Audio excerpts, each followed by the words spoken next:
خطبہ جمعہ مسجد نبوی بتاریخ 7 رجب 1442 ہجری مطابق 19 فروری 2021 عیسوی۔ خطیب فضیلت الشیخ ڈاکٹر عبداللہ بن عبد الرحمن بوئی جان۔ موضوع حرمت والے مہینوں کی تعظیم۔ ترجمہ و آواز نور عالم محمد ابراہیم سلفی۔ یقیناً تمام تعریفیں اللہ کے لیے ہیں، ہم اس کی حمد بجا لاتے ہیں اور اسی سے مدد طلب کرتے ہیں۔ ہم اپنے نفس کی برائیوں سے اور برے اعمال سے اللہ کی پناہ مانگتے ہیں۔ وہ جسے ہدایت دے اسے کوئی گمراہ نہیں کر سکتا، اور وہ جسے گمراہ کر دے اسے کوئی ہدایت نہیں دے سکتا۔ میں گواہی دیتا ہوں کہ اللہ کے سوا کوئی سچا معبود نہیں، وہ اکیلا ہے، اس کا کوئی شریک نہیں، اور میں گواہی دیتا ہوں کہ محمد صلی اللہ علیہ وسلم اس کے بندے اور رسول ہیں، جن کو اس نے تمام جہان والوں کے لیے رحمت بنا کر بھیجا، پھر ان کے ذریعے لوگوں کے سینوں کو کھول دیا، عقلوں کو منور کر دیا، بند آنکھ، بہرے کان اور غفلت میں پڑے دلوں کو ہدایت کے لیے کھول دیا، تا قیامت بہت زیادہ درود و سلام نازل ہو آپ صلی اللہ علیہ وسلم پر اور آپ کے آل و اصحاب پر۔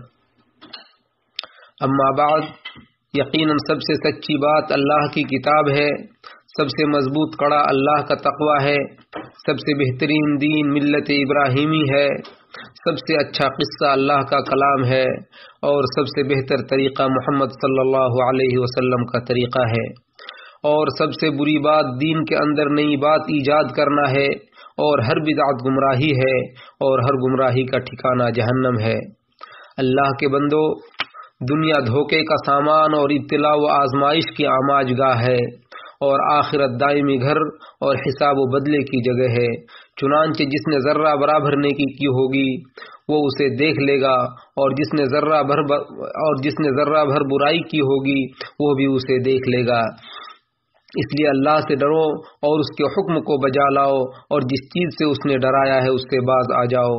ارشاد باری تعالی ہے، ایمان والو، اللہ سے ڈرو اور ہر شخص دیکھے کہ اس نے کل کے لیے کیا بھیجا ہے۔ اللہ سے ڈرتے رہو، اللہ یقیناً تمہارے اعمال سے باخبر ہے۔ اے مسلمانوں، زمانے کے اوقات ظاہر میں ایک دوسرے کے مشابہ ہیں، لیکن اللہ تعالی نے بعض اوقات کو فضیلت بخشی ہے اور ان میں مزید خصوصیات اور برکتیں رکھی ہیں، جیسے لیلۃ القدر کو تمام راتوں پر فضیلت بخشی۔ اور آپ کو کیا معلوم کہ لیلۃ القدر کیا ہے؟ قدر والی رات 1000 مہینوں سے زیادہ بہتر ہے۔ اسی طرح عرفہ کے دن اور جمعہ کے دن کو تمام ایام پر فضیلت بخشی ہے، اور ماہ رمضان کو سب سے افضل مہینہ قرار دیا ہے، کیونکہ اس میں قرآن نازل ہوا اور روزے فرض کیے گئے۔ اسی طرح حرمت والے مہینوں کی عظمت کو قرآن پاک میں بیان فرمایا اور ان کی حرمت کو پامال کرنے سے ڈرایا۔ ارشاد باری تعالی ہے، جس دن اللہ نے آسمانوں اور زمین کو پیدا کیا اس دن سے اللہ کی کتاب کے مطابق اللہ کے یہاں مہینوں کی تعداد 12 ہی ہے، جن میں سے 4 مہینے حرمت والے ہیں۔ یہی مستقل ضابطہ ہے، لہذا ان مہینوں میں قتال ناحق سے اپنے آپ پر ظلم نہ کرو۔ اور نبی صلی اللہ علیہ وسلم نے خطبہ حجۃ الوداع میں ان مہینوں کی حرمت و عظمت کو باقی رکھنے کی تاکید کی۔ چنانچہ ابو بکر رضی اللہ عنہ سے روایت ہے کہ نبی صلی اللہ علیہ وسلم نے حجۃ الوداع کے خطبے میں فرمایا، زمانہ گھوم کر اپنی اسی ہیئت میں لوٹ آیا ہے جس دن اللہ نے آسمان اور زمین کو پیدا فرمایا تھا۔ سال کے 12 مہینے ہیں، جن میں سے 4 حرمت والے ہیں، 3 پے در پہ ہیں، ذی القعدہ، ذی الحجہ اور محرم، اور رجب جو کہ جمادہ اور شعبان کے درمیان میں آتا ہے۔ پھر آپ صلی اللہ علیہ وسلم نے فرمایا، یہ کون سا مہینہ ہے؟ ہم نے کہا اللہ اور اس کے رسول زیادہ بہتر جانتے ہیں۔ راوی کہتے ہیں کہ آپ صلی اللہ علیہ وسلم خاموش رہے اور ہمیں لگا کہ شاید آپ اس کا کوئی دوسرا نام بتائیں گے۔ پھر آپ نے کہا، کیا یہ ذی الحجہ نہیں ہے؟ ہم نے کہا، کیوں نہیں ہے اللہ کے رسول؟ پھر آپ نے کہا، یہ کون سا شہر ہے؟ ہم نے کہا اللہ اور اس کے رسول زیادہ بہتر جانتے ہیں۔ راوی کہتے ہیں کہ آپ صلی اللہ علیہ وسلم خاموش رہے اور ہمیں لگا کہ شاید آپ اس کا کوئی دوسرا نام بتائیں گے۔ پھر آپ صلی اللہ علیہ وسلم نے کہا، کیا یہ مکہ شہر نہیں ہے؟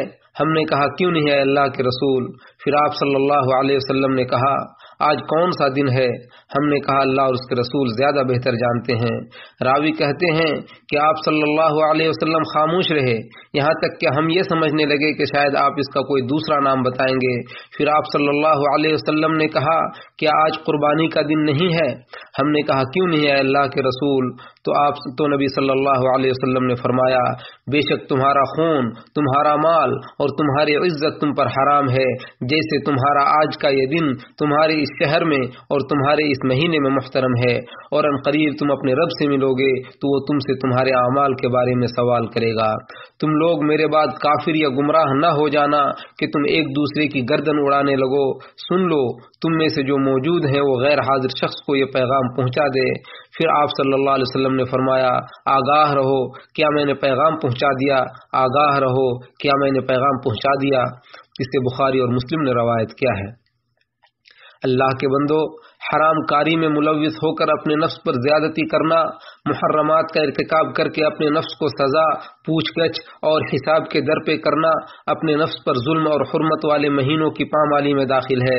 ارشاد باری تعالی ہے پس تم ان مہینوں میں اپنی جانوں پر ظلم نہ کرو، لہذا حرمت والے مہینوں کی حرمت و عظمت کا لحاظ کریں، اللہ سے ڈریں اور گناہ کے ارتکاب سے بچیں، نافرمانی کے بعد فوراً توبہ کریں اور نیکی کے کام میں سبقت کریں اور ان لوگوں کی طرح ہو جائیں جن کے بارے میں اللہ تعالیٰ فرماتا ہے اور جب ان سے کوئی بدکاری ہو جاتی ہے یا اپنے آپ پر ظلم کرتے ہیں تو اللہ کو یاد کرتے ہیں اور اپنے گناہوں کے لیے مغفرت طلب کرتے ہیں، اور اللہ کے علاوہ کون گناہوں کو معاف کر سکتا ہے، اور اپنے کیے پر جان بوجھ کر اصرار نہیں کرتے، ان لوگوں کو بدلہ میں ان کے رب کی مغفرت اور وہ جنتیں ملیں گی جن کے نیچے نہریں جاری ہوں گی، جہاں وہ ہمیشہ رہیں گے، اور عمل صالح کرنے والوں کا بدلہ اچھا ہوتا ہے۔ اے مسلمانوں، ان اوقات کی عظمت و احترام کا خیال رکھنا یقیناً نیکی اور اطاعت کا کام ہے، اور ان کی حرمت کو پامال کرنا قبیح نافرمانی ہے۔ ارشاد باری تعالی ہے اور جو کوئی اللہ کی قائم کردہ حرمتوں کا احترام کرے تو اس کے لیے اپنے رب کے نزدیک زیادہ بہتر ہے۔ فضیلت والے اوقات میں نیکی و اطاعت کے کام نفس کی طہارت اور پاکیزگی کے لیے زیادہ مؤثر ہوتے ہیں، اور ان اوقات میں برائی کے ارتکاب سے نفس پر شدید خطرات مرتب ہوتے ہیں۔ اللہ کے بندو، بعض اوقات ایسے ہیں جن میں نیکی کے کام پر زیادہ اجر و ثواب ملتا ہے اور حرام کاموں کے ارتکاب پر زیادہ سزا ملتی ہے، لہذا ان میں معصیت کے ارتکاب پر سخت سزا کی وعید ہے اور اطاعت کے کام کرنے پر بہت زیادہ اجر و ثواب ہے۔ کسی وقت اور جگہ کی حرمت جس قدر زیادہ ہوگی اسی قدر نیکی کا ثواب زیادہ اور نافرمانی کی سزا شدید ہوگی۔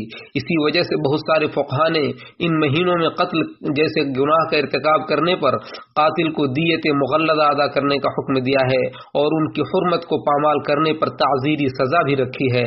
اہل عرب چونکہ ملت ابراہیمی پر کاربند تھے، اس لیے وہ حرمت والے مہینوں کا بہت زیادہ احترام کیا کرتے تھے، یہاں تک کہ اگر کوئی شخص اپنے باپ کے قاتل کو بھی دیکھ لیتا تب بھی اسے چھوڑ دیتا۔ شریعت اسلامیہ نے بھی ان کی حرمت و عظمت کو برقرار رکھا۔ ارشاد باری تعالی ہے لوگ آپ سے حرمت والے مہینے میں لڑائی کرنے سے متعلق پوچھتے ہیں، آپ ان سے کہہ دیجئے کہ حرمت والے مہینے میں جنگ کرنا واقعی بہت بڑا گناہ ہے، مگر اللہ کی راہ سے روکنا اور اس سے کفر کرنا اور مسجد حرام سے روکنا اور وہاں کے باشندوں کو وہاں سے نکال دینا اس سے بھی بڑے گناہ ہیں، اور فتنہ انگیزی قتل سے بھی بڑا گناہ ہے۔ اللہ کے بندو، اپنے نفس کو اللہ کی اطاعت کا عادی بناؤ، توبہ و استغفار اور عاجزی و انکساری کے ذریعے اس کے لیے مدد مانگو، اور دن و رات تنہائی و سرگوشی ہر حال میں اللہ تعالیٰ کی نگرانی کا احساس اپنے دل میں پیدا کرو۔ ارشاد باری تعالی ہے اعوذ باللہ من الشیطان الرجیم، اور تم کھلے چھپے سب گناہوں سے باز آ جاؤ، بے شک جو لوگ گناہ کا ارتکاب کرتے ہیں وہ عن قریب اپنے کیے کی سزا پائیں گے۔ اللہ تعالیٰ قرآن مجید کو ہمارے اور آپ کے لیے بابرکت بنائے، اور اس کی آیتوں اور حکیمانہ نصیحتوں کو ہمارے اور آپ کے لیے مفید بنائے۔ میں نے کہا اور آپ نے سنا، میں اللہ تعالیٰ سے مغفرت طلب کرتا ہوں، آپ بھی اس سے مغفرت طلب کریں، یقیناً وہ بہت زیادہ بخشنے والا اور رحم کرنے والا ہے۔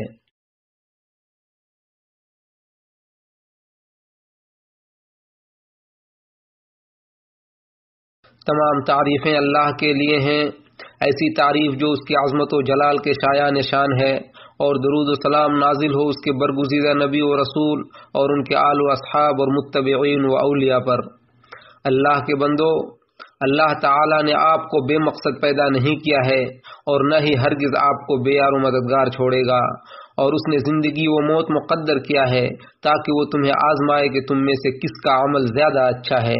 بس یہ دنیا امتحان کی جگہ ہے اور آخرت ہی حقیقی ٹھکانہ ہے، لہذا جو نیک عمل کرے گا وہ اپنے نفس کے لیے کرے گا، اور جو برا عمل کرے گا اس کا وبال بھی خود اسی پر آئے گا، اور بدلہ عمل کے جنس سے ہی ملے گا۔ عقل مند وہ ہے جو اپنے نفس کی اصلاح کرے، اس کا محاسبہ کرے اور موت کے بعد کی زندگی کے لیے عمل کرے، اور عاجز وہ شخص ہے جو اپنے نفس کو خواہشات کے پیچھے بے لگام چھوڑ دے اور اللہ تعالیٰ سے جھوٹی امیدیں رکھے۔ اے مسلمانوں، اللہ تعالیٰ نے تمہیں اپنی اطاعت کے لیے پیدا کیا ہے، اس لیے اس کی عبادت کرنے میں سبقت کرو تو تم اس کی رضامندی کو پالو گے اور اس کی جنت میں داخل ہو کر کامیاب و کامران ہو جاؤ گے۔ خالی اوقات کے لمحات کو غنیمت جانیں اور ان میں حرام کاموں کے ارتکاب سے بچیں اور اللہ تعالیٰ سے ملاقات کرنے کی تیاری کر لیں۔ سب سے بہتر وہ شخص ہے جس کی عمر لمبی ہو اور عمل اچھا ہو، اور سب سے برا وہ شخص ہے جس کی عمر لمبی ہو اور عمل برا ہو۔ اللہ تعالیٰ کو قرض حسن دیا کریں اور اپنے نفس کے فائدے کی چیزیں آگے بھیجیں، اور تم اپنے نفس کے لیے جو بھی بھلائی آگے بھیجو گے تو تم اسے اللہ کے پاس موجود پاؤ گے۔ اللہ کے بندو، حرمت والے مہینوں کی تعظیم و احترام اور خالی اوقات کو اچھے کاموں میں استعمال کرنے سے اللہ تعالیٰ کی نگرانی کا احساس مزید مضبوط ہوتا ہے، عہد و پیمان کی تجدید ہوتی ہے، نفس کا محاسبہ اور اس کی اصلاح ہوتی ہے، نفس کی تربیت و تزکیہ کے لیے جد و جہد میں اضافہ ہوتا ہے۔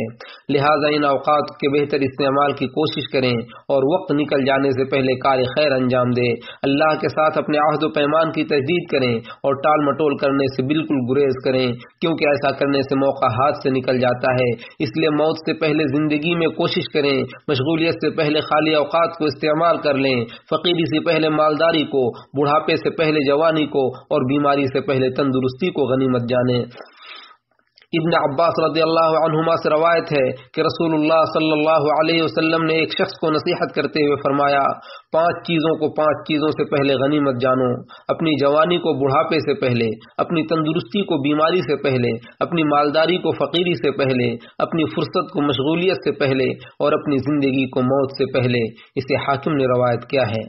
اس لیے عقل مند انسان کبھی بھی یہ نہیں چاہے گا کہ اس کی زندگی کے لمحات برباد ہوں اور اس کی زندگی دنیا و آخرت کے فائدے کے کاموں کے بجائے لا یعنی اور بیکار چیزوں میں گزرے۔ خالی وقت نعمت ہے بشرطے کہ اسے اچھے کاموں میں لگایا جائے، لیکن اگر اسے برباد کر دیا جائے تو زحمت ہے۔ ابن عباس رضی اللہ عنہما سے روایت ہے کہ نبی صلی اللہ علیہ وسلم نے فرمایا، 2 نعمتیں ایسی ہیں جن کے بارے میں اکثر لوگ دھوکے کے شکار ہیں، تندرستی اور خالی وقت۔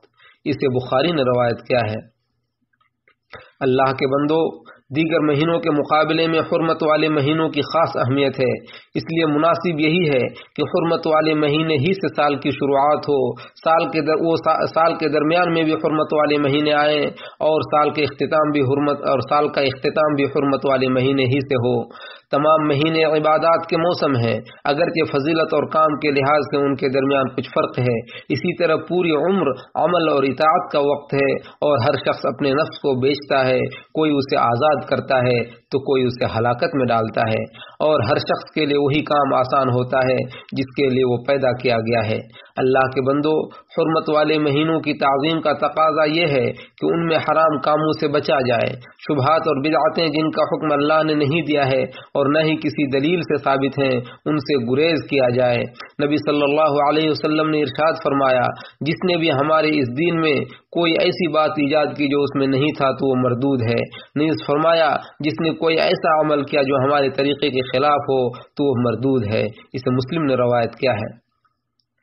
نبی صلی اللہ علیہ وسلم نے ہمیں واضح ہدایت پر چھوڑا ہے، جس کی رات اس کے دن کی مانند روشن ہے، اس سے وہی شخص بھٹک سکتا ہے جس کے مقدر میں ہلاکت ہو۔ اور ارباض بن ساریہ رضی اللہ عنہ سے روایت ہے، وہ فرماتے ہیں کہ ایک دن نبی صلی اللہ علیہ وسلم نے ہمیں نماز پڑھائی، پھر آپ صلی اللہ علیہ وسلم نے ہماری جانب رخ کیا اور ہمیں نہایت ہی بلیغ خطبہ دیا، جس سے آنکھیں تر ہو گئیں اور دل کانپ اٹھے۔ تو کسی نے کہا، اے اللہ کے رسول، ایسا لگ رہا ہے کہ یہ کسی رخصت ہونے والی والے کی نصیحت ہے، لہذا آپ ہمیں کچھ وصیت کر دیجئے۔